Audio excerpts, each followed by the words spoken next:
คือเครื่องล้างจาน เครื่องล้างจาน ตอนนี้ผมกดใช้งานไปแล้ว ใช้ได้ไหมคะเนี่ย ใช้ได้แล้วเมื่อกี้เขาทำปลั๊กมันมาหลวมๆหน่อย อ๋อ เริ่ม ล้างอันนี้ก่อนเลยไหมเนี่ยล้างได้ไหม ล้างได้ สมมตินะ อันนี้ดูนะมันจะมีฝุ่นนิดนึงเห็นไหมมีคราบเคลือบดูซิว่าจะล้างได้ขนาดไหน ตัวนี้มันก็ตั้งระดับได้เช่นแบบนี้ตั้งระดับได้ถ้าชนิดใหญ่ๆเงี้ยมันตั้งระดับ ปรับได้นี่ ใช่อย่างประมาณอย่างนี้ เราต้องเอาหน้าลงเท่านั้น เอาหน้าลงเท่านั้น ใช่ ถ้าหน้าลงมันจะพุ่งขึ้นใช่ไหม ใช่แล้ว ถ้าหน้า น้ำ นี่มันก็ไม่โดนใช่ไหม มันโดนแต่น้ำมันจะขัง อ๋อโอเคต้องเอาหน้าลงทุกอย่างต้องหน้าลงหมด ใช่ โอเคค่ะ ข้างล่างเนี่ยจะเป็นพวกประเภทหม้อประมาณนี้ ส่วนชั้นนี้ก็จะเป็นพวกถ้วย ถ้วยเนี่ยหาถ้วยแบบ ประเภทถ้วยประมาณ ถ้วยอยู่ข้างนอกค่ะเดี๋ยวไปหยิบถ้วยมาแป๊บนึง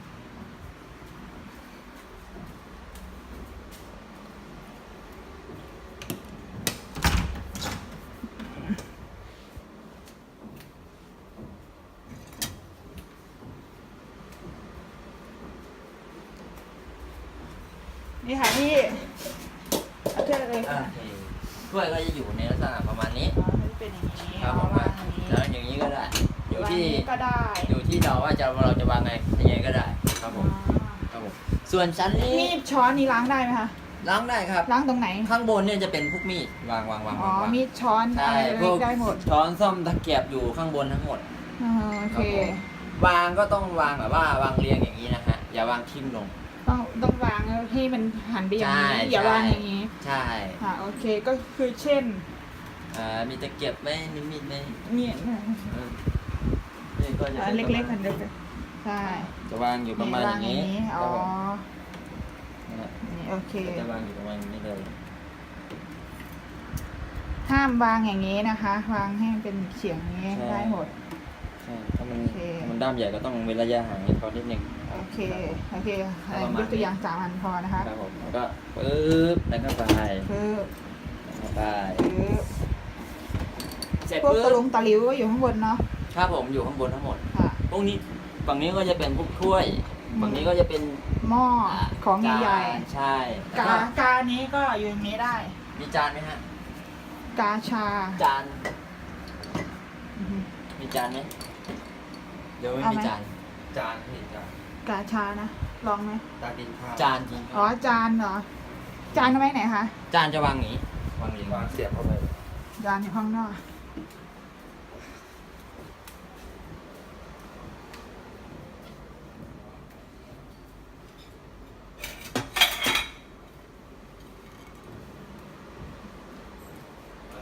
นี่ถือว่าเป็นจานไหมคะ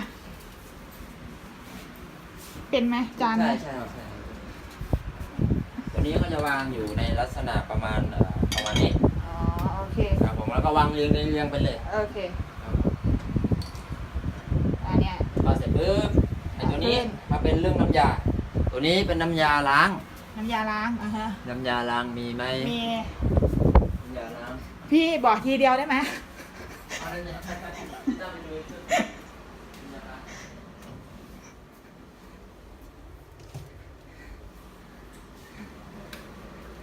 อันนี้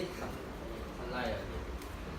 นี่ค่ะ น้ำยาเฉพาะมัน น้ำยาล้าง ตัวนี้ไม่ได้ เอาไม่ได้เหรอ ต้องเป็นน้ำยาเฉพาะ ต้องเป็นน้ำยาเฉพาะยี่ห้อ อะไรนะฟินิชเดี๋ยวผม เหรอเดี๋ยวไปหาซื้ออันนี้ยกตัวอย่างไปก่อน ครับผมก็ต้องเป็น อันนี้ไม่ได้นะคะ โอเคตามนี้พี่ลองใช้เลยใส่น้ำยาตรงไหนคะ ใส่น้ำยาก็จะเป็นตรงนี้ แล้วก็ปิด แล้วก็ปิดลงไป อ๋อ ถ้า เอาใหม่ลืมถ่ายซูม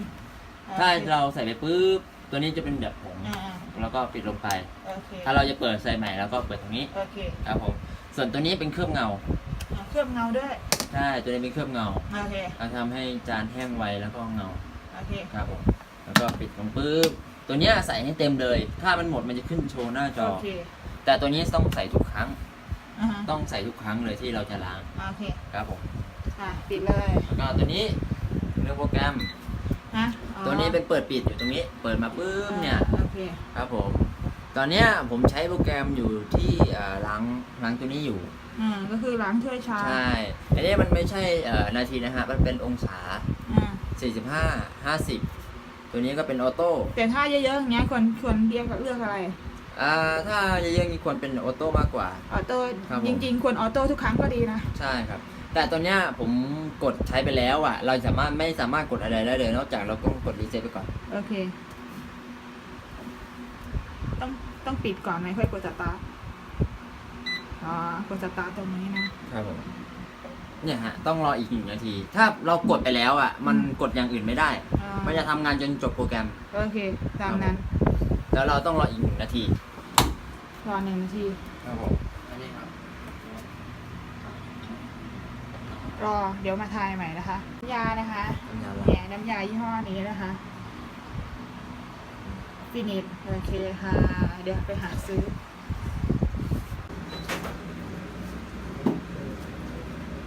ต้องนำผมให้มันรีเซ็ตไปก่อนถึงมันจะมาเริ่มใหม่ได้ นี่เสร็จแล้วนะครับ ผม มันจะขึ้นสัญลักษณ์ประมาณนี้ ครับผม โอเค โอเค ตัวนี้ถ้าเราจะล้างมันพวกปกติ ออโต้ โอเค โอเค ออโต้นี่ก็จะอยู่ที่2 ชั่วโมง 40 ป้า นาที 2 ชั่วโมงเลยเหรอ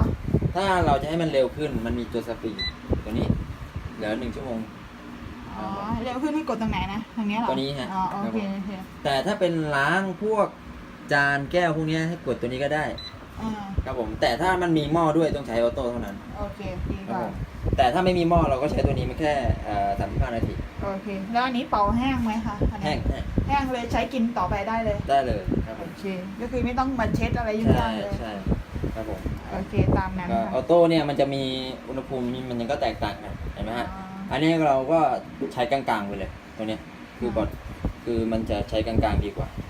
โอเค ครับตัวนี้ก็อีโคนี่มันจะเหมาะใช้กับตัวนาฬิกาตัวนาฬิกานี่คือว่าเราเอาจานใส่ไว้ตอนเย็นแล้วตั้งไว้ให้มันไปเสร็จช่วงเช้าตอนประมาณ 7-8 โมงเช้า อ่า สมมติว่าเราใส่ไว้ตอน6 โมงเย็นอีก12 ชั่วโมงมันจะถึง6 โมงเช้า อ๋อ เราก็ตั้งไว้ที่12 ชั่วโมง อ๋อ นะฮะ ก็คือเช้าก็เอาออกมาจัดเลยดีกว่า ใช่ แล้วเราก็ต้อง ใช่ คำนวณเอง ใช่ อ๋อนี่ไง กี่ชั่วโมงนี่มันจะขึ้น ใช่ มันจะขึ้นว่ากี่ชั่วโมงแล้วก็บวกลบไปนะฮะ12 ชั่วโมงมันจะเช้า อ่า ครับผมเราก็กดสตาร์ทปุ๊บเราก็ปิดเครื่องไว้ได้เลยตอนเช้าเราก็มาออกทีเดียว อ๋อโอเค แต่เขาจะเริ่มทำงานตอนไหนเราไม่รู้ ก็แล้วแต่ แล้วแต่เขาเลยครับผ โอ ม เคเข้าใจละ ครับผมถ้าเราจะไม่เอาเนี่ยเราก็ต้องกดไปเรื่อยๆเรื่อยๆก่อน ไม่ถึงถ้าไม่เอาใช่ไหม ครับผมมันจะได้ถึง24โอเค โอเค ถ้าเราไม่เอาปุ๊บเราก็ปล่อยมันปกติ ตัวนี้ก็เป็นตัวสปีด อ่า ครับผมส่วนตัวนี้จะเป็นภาชนะที่หนา จะกดช่วยเฉพาะตัวหม้อ โอเค นี่ฮะ อ่า ถ้าเราไม่ใช้พวกหม้ออย่าไปกดไม่งั้นพวกจานจะแตกหมด อ๋อ อย่าไปกดเด็ดขาดนอกจากจะเป็นพวกกระทะหรือหม้อเท่านั้นต้องกด โอเคโอเคเข้าใจละ ส่วน กด ตัวนี้ ลงด้วย ตัวนี้จะเป็นคล้ายๆขวดนมคืออนามัย อนามัย อย่างเช่นต้องเน้นสะอาดมากอะไรประมาณนี้ต้องเน้นสะอาดเลยครับผม โอเคงั้น ส่วนตัวนี้ก็จะเน้นแวววาวนิดนึง ม คือจะเน้นให้มันแบบว่าเงาใส่น้ำยาเยอะหน่อยอะไรประมาณเนี้ยคือให้มันดึงน้ำยาไปใช้เยอะหน่อยอะไรประมาณนี้ครับผมแล้วก็กดสตาร์ทก็จะเป็นตัวนี้ อ่า นะฮะกดไปปุ๊บเนี่ยมันจะขึ้นประมาณนี้เราก็ปิดฝาได้เลย โอเคบ๊ายบายจบ นี่จบแล้วนะคะ ครั ก็ บ รอฟินิชอย่างเดียว